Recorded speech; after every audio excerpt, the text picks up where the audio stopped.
See, when a child is handicapped, either physically or even mentally, a child is not suffering, parents are suffering, isn't it?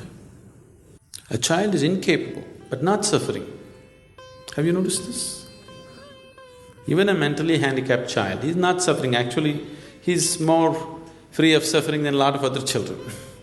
But parents are suffering because their child is not like somebody else's child. It's a parent who is suffering because the parent knows the consequence of this child living in the society. He doesn't have certain capabilities, what will happen to him tomorrow. With these concerns, the parent is suffering. Isn't it so? The child is not suffering. The child is incapable. Handicapped means just that. Handicapped, the word itself says that.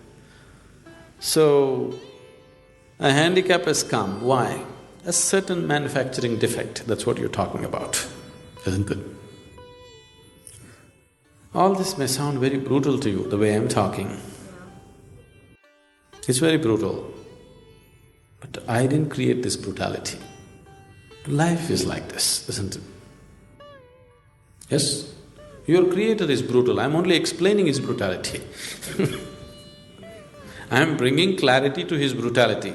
I did not create this brutality, isn't it? Yes or no? Yes. Somebody is born with half a brain, I didn't create it.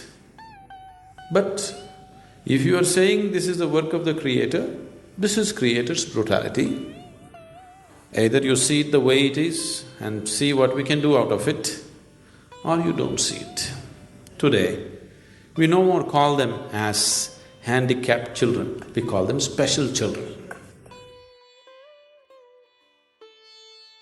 They're special because they're not like other children, they're different. That's a good way to look at it. They're special children.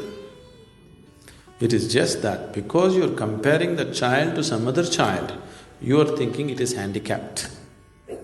Otherwise, it is a special child. Suppose, do you know, you're printing currency notes. All 100 rupee notes are supposed to be one way except the number. But 100 rupee note went crazy like this.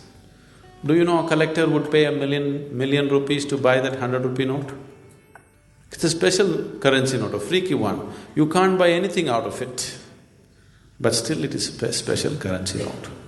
This is just like this. A child, something has gone, not the way it should go normally, it's gone some other way. You don't have to make everything into your suffering, that's what I'm saying.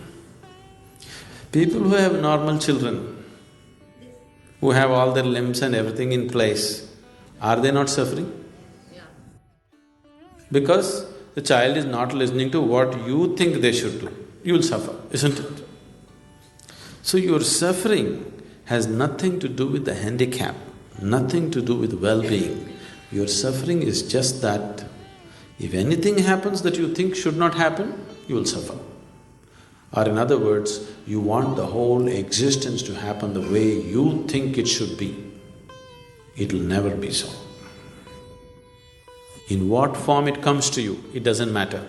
It comes to you in the form of a handicapped child, it comes to you in the form of a ruined business, it comes to you in the form of death, sickness. Which way it comes, it doesn't matter. But your demand is just this: existence should happen according to your will. It will not happen that way. Then what do you do if it doesn't? How do you deal with it? If it doesn't go according to your will? If the whole existence goes according to your will… It doesn't go according. No, suppose it goes according to your will. Your will. Yes. The whole existence goes according to your will, Seema. Where should I go? It should happen according to my will also, isn't it? So some things happen your way, something happen my way.